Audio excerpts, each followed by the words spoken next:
So, we're going to start here. This is where we'll start.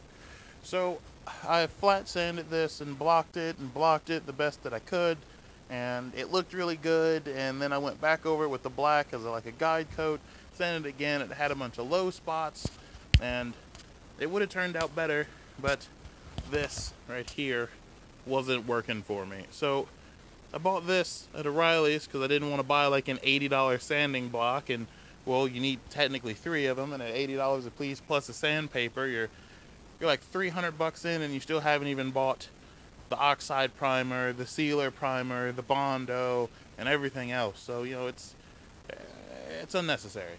I mean, later on, when I like start sanding that, sure, I guess I have no choice but to break down and spend $300 for some sanding blocks, but I really don't want to. So the problem with this is that it did fine. It is flat, but you can do only like a quarter, like from there to there to there to there, and then this starts falling apart. So the sand or the dust gets under the sticky, which is here, and then as you can see on here, it's under there, and then it loses stickiness. I tried different variations of tape, and it didn't matter because once the sand or dust got under it, it would just fold it, wad it, crinkle it, it would fall off, and it was just a waste, complete waste. So now this is somewhat flat. It's still got a bunch of low spots and scratches and dings that I tried to get out, but I don't think they're gonna get out. I think I'm stuck with them until I take this all the way back down to bare metal and get better sanding equipment, because that was junk. Uh, Maybe someone else has like a secret, like, oh, you just got to put Gorilla Glue on the back of it and just buy a new unit every time you want to do it. But I don't want to do that. That's a lot of money, and I don't feel like doing that right now. But I tried. I tried my best. Um, it's still got a bunch of scars and dings in it. I mean, it's better than it was. But once I flat sand this, you will see all the scars and dings, especially right along in here. There's a lot. And then this whole section where it was pitted, even though I put some like fiberglass Bondo on it, it took out the big stuff, but it left a bunch of small scratches and mars and like areas like where I was trying to sand it with the original. If you go back and see some of those videos, little spin sander where it just dug in. I put Bondo over it, but I guess there's just spots in the metal. You could see in probably the short or even one of the TikToks, I suppose, where you could see it stayed gray in one spot, and then it took it all the way down to almost metal in the next spot, where you could see like some metal was just super high, and then where there was pitting was just super low. And I think without spending a lot of time and a lot of fiberglass or Bondo to coat the whole thing in several passes, and which is more Bondo than I possess right now, I don't think I can do much about it. So this is as good as it's gonna get without taking this all the way back down to bare metal. So we're gonna put paint on it after I sand it and put some black guide coat to sand. However that turns out is however this is gonna turn out for now. It's just what it is. I can't do anything more about it.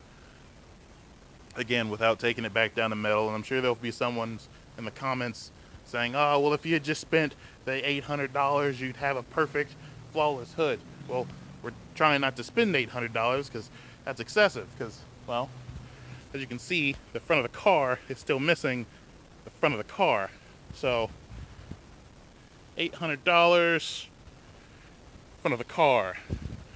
$800 front of the car. Front of the car wins, because even if you have a show quality hood with no scratches, perfectly beautiful paint, and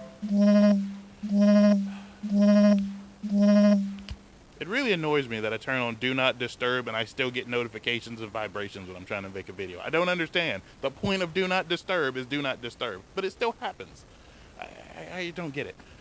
So my apologies for the vibrations in the background. That they're not supposed to be there. I turned on Do Not Disturb and I still get disturbed. So I don't get it. But next little thing we're gonna do here is we got to drill these out. I made some marks. I don't know if you can see them. So as it turns out, if you have two body hammers and one with a point, you can put the point where you want it and use the other body hammer to smack the other one, and it'll leave an indent like that one. Nice pretty indent so you can learn how to drill, or you can drill straight. As you can see, this is what they look like before you mark them. That's after you put a little mark on it. But my drill died, so that's charging.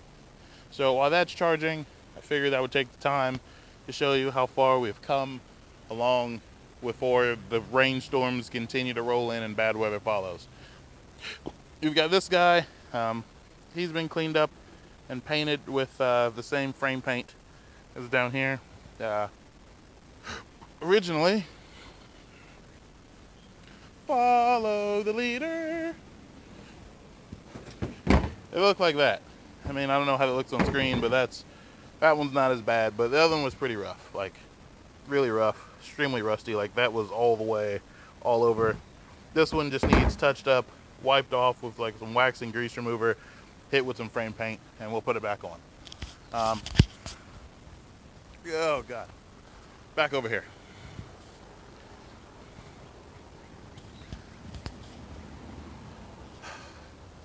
I swear no one rolls down this road until I try to make a video. I try to make a video, there was buses and cars and helicopters, planes and people shouting, but let me not make a video. There will be no sound on this road. I swear. So it took some doing, but Steve at Alexandria Parts and Salvage happened to have the original wheel to put back in here, so that is a plus. Loving the wheel. We're gonna have to sand this wheel down and it's gonna get painted same as the car, but we'll get there. We've also got these nice low back seats with armrests. I believe that came out of a 99 Chevrolet Suburban.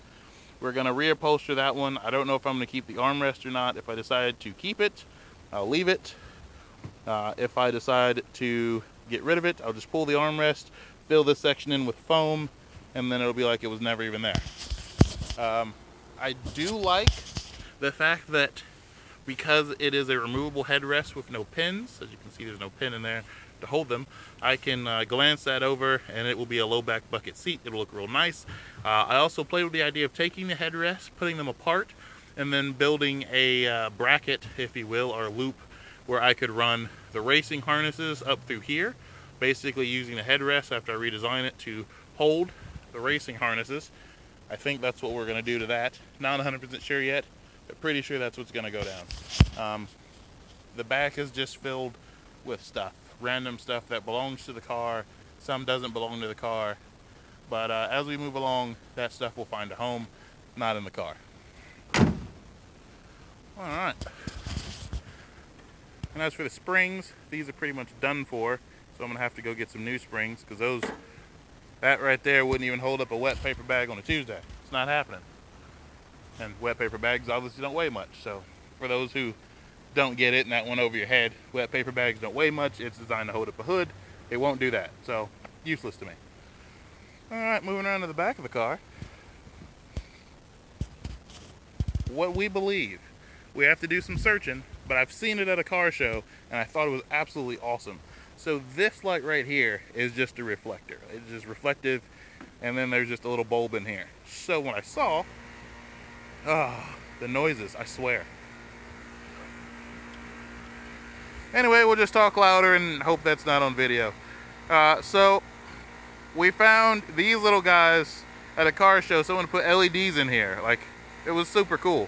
And they were sequential LEDs, and I've never seen that before. So inside this bulb, the light was flashing, like for a turn signal, it would do inside this little bulb. Super cool.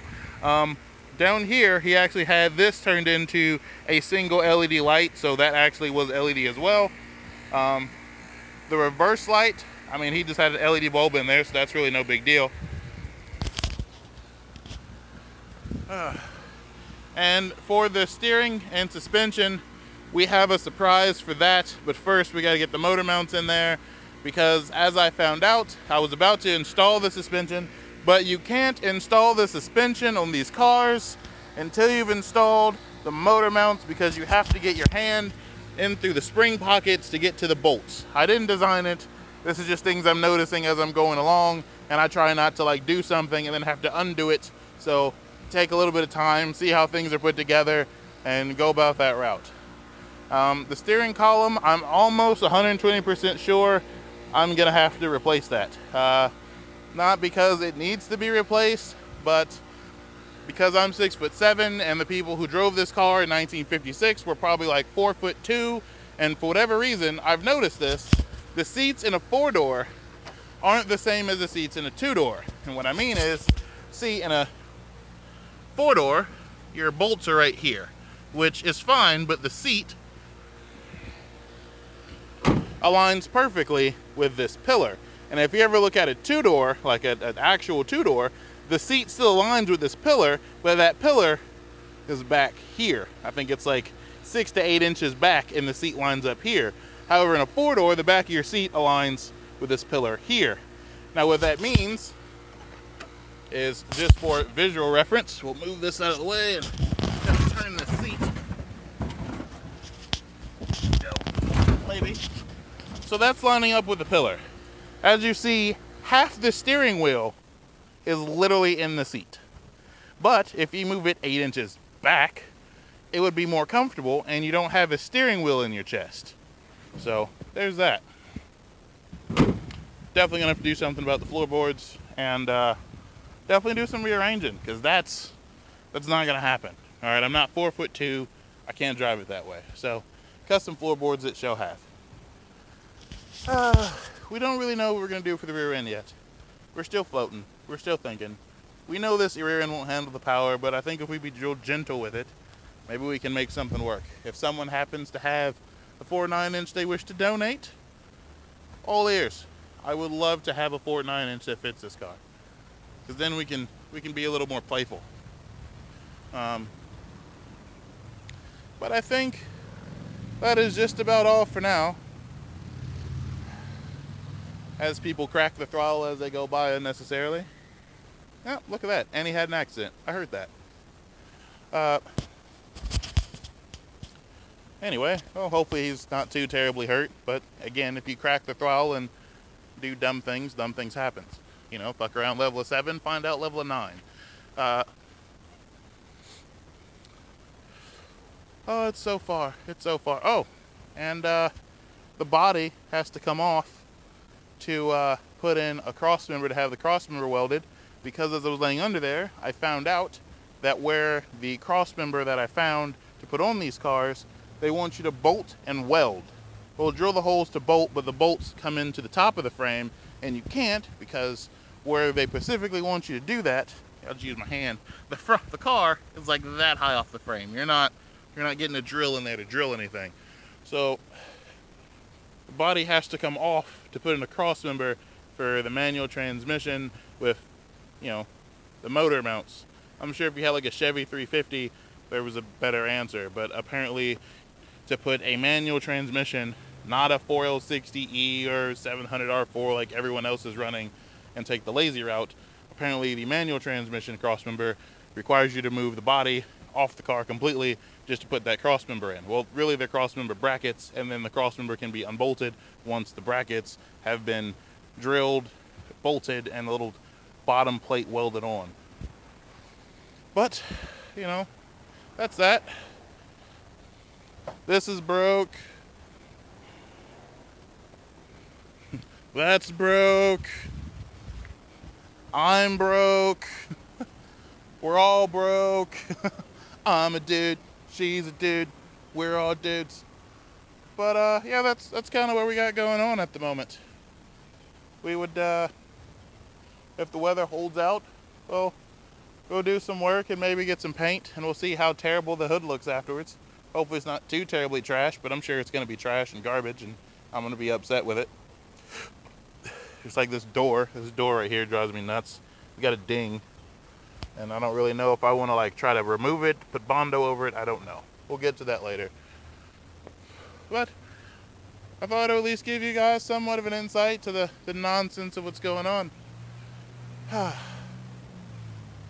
Well, we're not making James Dean this year, obviously, as I stated before, because, well, we don't have an engine. And we had 5 of engines, and all 5 engines were bad. for various reasons, locked up, waterboarded, cylinders cracked, heads gone, needed machine work that was way too expensive and didn't even fit the budget, and of course, engine parts being outrageously fucking expensive. I mean, I personally remember in high school, for like $400 you can get an intake. People today are like, oh dude, they're super cheap to build.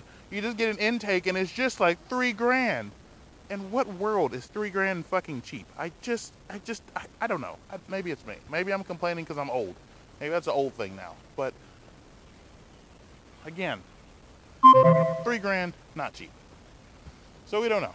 We're doing stuff, and we're just gonna keep doing stuff until we run out of stuff to do. And who knows? There might be a car on the road sometime before they make cars illegal. Yeah, because we know we're getting there eventually. Cars, gas is illegal. You'll have to pay taxes for breathing, and we'll have to like have a Fitbit to see how many steps we walk. And if we take more than 10 steps a day, it's an extra $100 per step because, we just want more money for everything. So that's that. Hopefully we have some better news and some better projects to get that going, because I really want to do a burnout, and I know you guys want to see a burnout, because that deserves a burnout. Inline 6 was cool for 1956, but it's not 1956. We need burnouts. #burnout life.